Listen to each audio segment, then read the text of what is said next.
We invite you on a journey through the most important events on the Against the Tide TV and Megachurch project. In 2020, the whole world was struggling with the Chinese SARS-CoV-2 pandemic. Officially, the first cases of infection in Poland were detected in March. However, it was only in January when Hanna Shen, our correspondent in Taiwan, warned Poles about the pandemic. In February, Editor-in-Chief of the Against the Tide TV, Pastor Paweł Chojecki, called on Poles to stock up, although Polish Minister Michał Dworczyk publicly laughed at this appeal. Many compatriots took the advice. On March 16th, at Hanna Shen's initiative, we petitioned the USA President Donald Trump to hold the Chinese government accountable for the coronavirus pandemic. With the hard work of the Against the Tide community and the support of the media abroad, the petition was a great success. We collected 100,000 signatures a week before the deadline. Soon after the success of our petition, President Trump announced a series of actions in response to the aggressive behavior of China. He also declared China guilty of the coronavirus pandemic. Poland initially did well at containing the Chinese virus, but the Law and Justice government decided to hold a presidential election in early summer and opened schools in early September. Unfortunately, this led to an escalation of the pandemic in the fall. Now Poland is at the forefront when it comes to the daily number of deaths from COVID-19. Our television hosted many experts who spoke about the pandemic, including Professor Krzysztof Simon from the Medical University in Wrocław, Professor Włodzimierz Gut, advisor to Prime Minister Morawiecki, Dr Paweł Grzesiowski, former expert of the Supreme Medical Council, Dr Zbigniew Hałat, former Deputy Minister of Health, Dr Michał Sutkowski, President of the Warsaw Association of Family Practitioners, Professor Tomasz Dzieciątkowski, a virologist from the Medical University of Warsaw, Professor Konrad Rejdak from the Medical University of Lublin. At the end of the year, Professor Rejdak obtained approval from the Ministry of Health for clinical trials of amantadine in the treatment of COVID-19. The first time he had informed the public about it was in one of our programs. In December, we also talked to Włodzimierz Bodnar, a doctor who propagated the idea of treating COVID-19 with amantadine in Poland. We wanted to express our gratitude towards the medics for their heroic acts, so our television launched the campaign Thank Medics. In March, when the Chinese virus had just started spreading in Poland, we created a leaflet and an animation entitled Coronavirus and Now What? Virtually everyone has heard about the coronavirus pandemic. So far, most people have lived with a sense of relative safety. Medicine at drugstores, warm water in a faucet, full shelves in grocery stores. They just could do with a bit more cash. However, the horrifying scenes taking place in communist China, where corpses can be seen lying in the streets, as well as empty store shelves and cities surrounded by the military in Italy, have destroyed this blissful view. We have made the video available in several languages and it has reached over 1 million Poles. In November, we produced the second animation on the pandemic, Coronavirus, You Do Not Have to Die. In December, we prepared an experiment, Quarantine with the Bible. 2020 is also a time of upheaval in the Catholic Church in Poland. In May, the Sekielski brothers' second film about pedophilia among Catholic clergy, Playing Hide and Seek, premiered. We talked to Marek Sekielski, the producer, and those who starred in the movie, Jakub Pankowiak, aggrieved by a pedophile priest, and attorney Artur Nowak, a lawyer for victims of pedophile priests. At the end of October, the Constitutional Court ruled that abortion due to a severe fetal defect or life-threatening incurable disease is inconsistent with the Constitution. After mass protests connected with the decision of the court, many of which took place in front of Catholic churches, we organized a series of discussions on the future of the Catholic Church in Poland. We spoke with Professor Andrzej Kobyliński, head of the Department of Ethics at the Cardinal Stefan Wyszyński University in Warsaw. We also talked to the new spokesman of the Polish Episcopate, Father Dr. Leszek Gęsiak, who condemned calling evangelical churches, such as ours, a sect. This way, the priest referred to the report on discrimination and persecution of evangelical Christians in Poland, based on the example of the New Covenant Church in Lublin and the Against the Tide TV, which we published in August. We hosted priest Dr. Rafał Kowalski, spokesman for the Archdiocese of Wrocław, who explained the scandal related to Cardinal Gulbinowicz. We also interviewed Father Dr. Maciej Zięba, a friend of John Paul II, an activist of the Solidarity movement, and Father Professor Jarosław Kupczak, director of the Center for Research on Thought of John Paul II in the Pontifical University of John Paul II in Krakow. We also hosted the nun Tymoteusza Gil, known for helping people who suffer from coronavirus. In November, the most important spiritual topic in Poland was the collapse of the image of Pope John Paul II as a saint. It was related to the publication of the Vatican report on the former Cardinal Theodore McCarrick and the premiere of the film about Cardinal Dziwisz, secretary of John Paul II, taking part in covering up pedophilia in the Catholic Church. A brothel or the church turned out to be the most viewed episode of Against the Tide TV Live this year. Almost 200,000 viewers watched it, and several hundred people left their comments.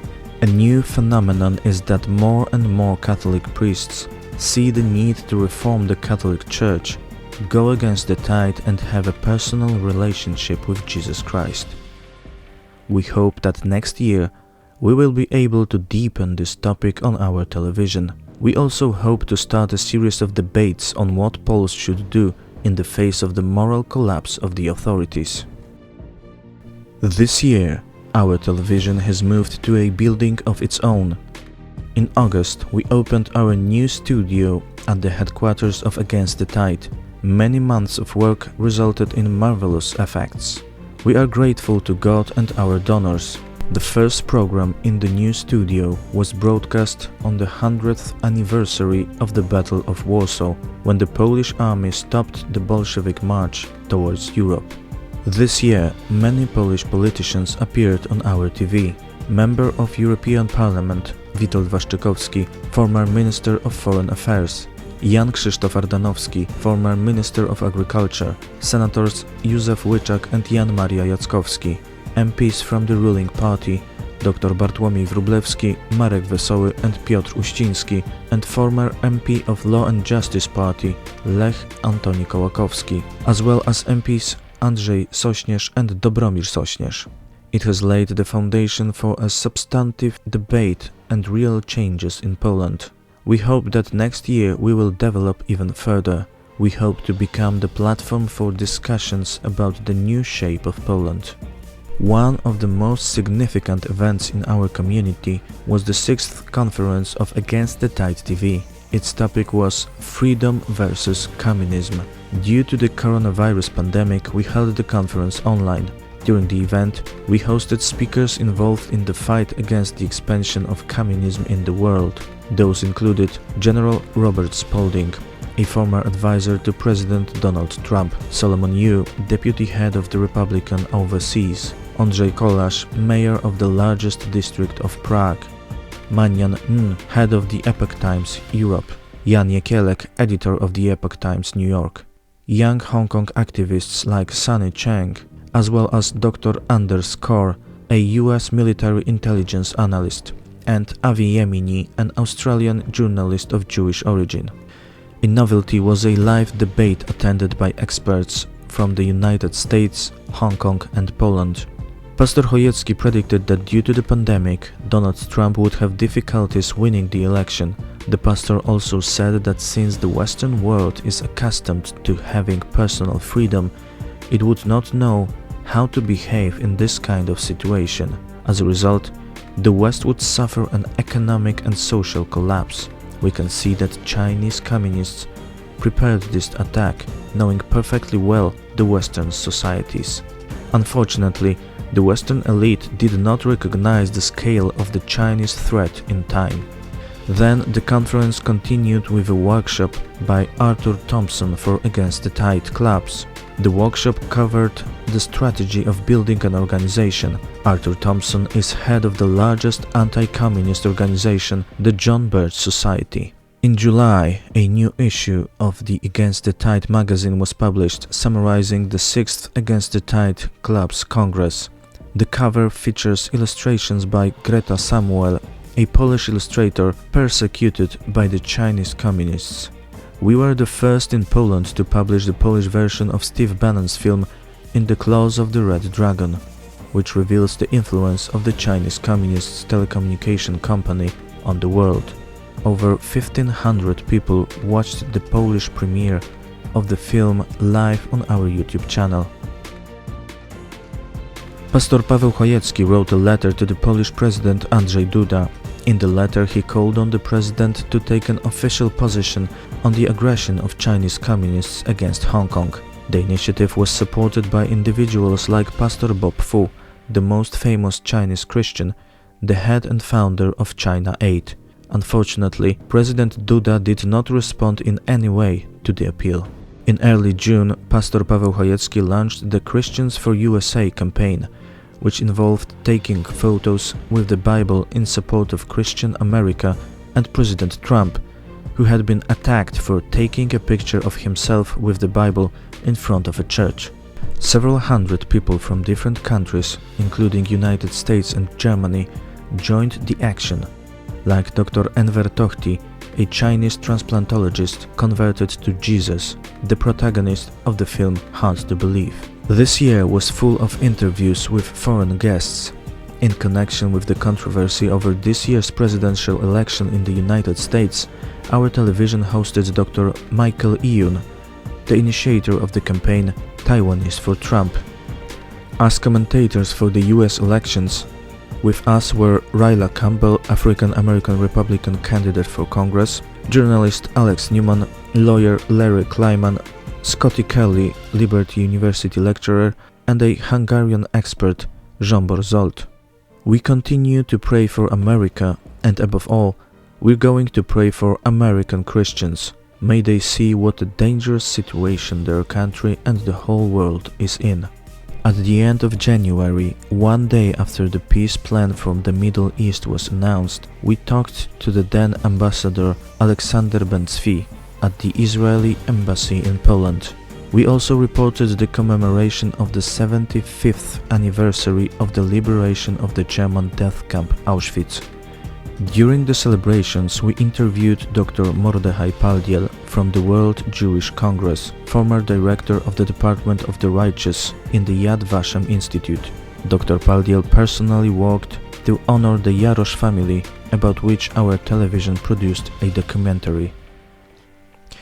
Young people from the Twój Ruch Foundation talked with Professor Hal Sosabowski, great-grandson of the Polish General Stanisław Sosabowski, commander of the 1st Independent Parachute Brigade, who fought in Operation Market Garden during World War II.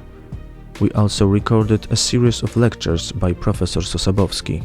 Ryan Helfenbein, executive director of the Falkirk Center at Liberty University, the largest Christian university, also appeared on our television. We also hosted Christian women from Iran, Mariam Rostampur and Marzieh Amarizadeh, who were sentenced to death for their faith in Jesus and spent 9 months in prison. We also spoke to Professor Gus Berghut, the president of the Climate Intelligence Foundation, who wrote a letter to the UN Secretary General signed by more than 500 scientists, saying that the climate crisis does not exist. We also spoke to Professor James Tour, one of the world's top 10 chemists and one of the 50 most influential scientists in the world. In June, we talked to a Chinese multimillionaire, Jimmy Lai, one of the Hong Kong media moguls, who fled China to Hong Kong years ago. He is a committed pro-freedom activist for which he faces a life sentence. Jack Posobiec, a popular American journalist, former US Navy intelligence officer, appeared on our television. We also hosted a blind lawyer, Chen Guancheng, who was arrested by the communist authorities for helping the persecuted in China. His case was publicized by actor Christian Bale. This year, the lawyer spoke at the Republican Party convention and expressed his support for President Donald Trump. We finished several film projects last year. In January, in response to Russian lies that Poland and Hitler contributed to the outbreak of World War II, we created a documentary in English, What You Do Not Know About Polish Jewish History. For the 100th anniversary of the Battle of Warsaw, we produced the animation Americans in the Battle of Warsaw, commemorating the Polish-American Brotherhood in Arms and the American pilots participating in the Polish-Bolshevik War. At the end of the year, we shot our first feature short film, Unboxing I Got COVID, about coronavirus in Poland.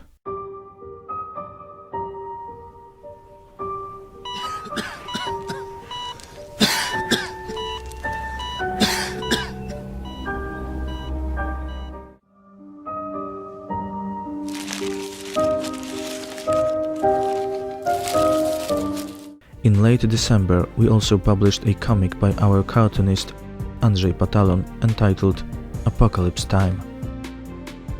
The year 2020 was full of musical projects.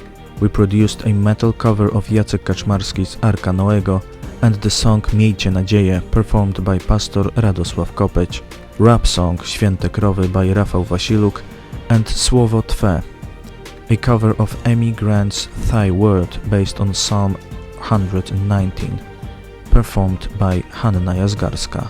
We started several new programs. At the beginning of the COVID-19 pandemic in Poland, we broadcast the first episode of the series Bible in the Time of Plague with Pastor Paweł Chojecki. Together we have read the Philippians, Galatians, Romans and Acts. We are currently reading the book of Revelation. We also started broadcasting Voice for Poland, video blogs of Polish women living abroad, in Canada and Austria.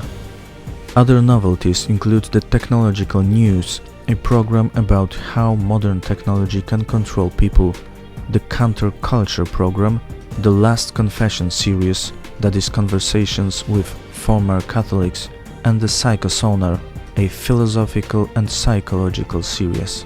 Despite the pandemic, a lot has happened in the Megachurch project over the last year. We have held several online Christian conventions, including the Summer Church Camp. At the end of April, we organized the second International Creation Conference with Eric Hovind, director of Creation Today and co-creator of the film Genesis: Paradise Lost. It was the largest conference on creationism in the history of Poland. Over 350 participants took part in it. Earlier this year, a group of people from our project started a Bible counseling course led by Professor Ab Abercrombie from the Biblical Counseling Institute, associated with Southwestern Baptist Theological Seminary in Texas. In October, we started a new academic year in the Megachurch project. One of our lecturers is Andreas Stutz, a PhD student at the Masters University in California, author of the course of the Book of Jonah. In early March, 3 groups sent by our church returned happily from the United States, Great Britain and Israel. The trips resulted in the strengthening of Christians from the Polish community abroad, in Great Britain and the USA. The result of Pastor Paweł Chojecki's trip to Israel is a series of films which are available on our channel. At the end of the year, we completed work on the Polish version of Dr. Nathaniel Jensen's book Replacing Darwin Made Simple, which we plan to publish in Polish. We are planning the release in January 2021. The New Covenant Church in Lublin published a statement in defense of German pastor Olaf Latzel. The pastor had been sentenced to prison for a part of his sermon on homosexuality.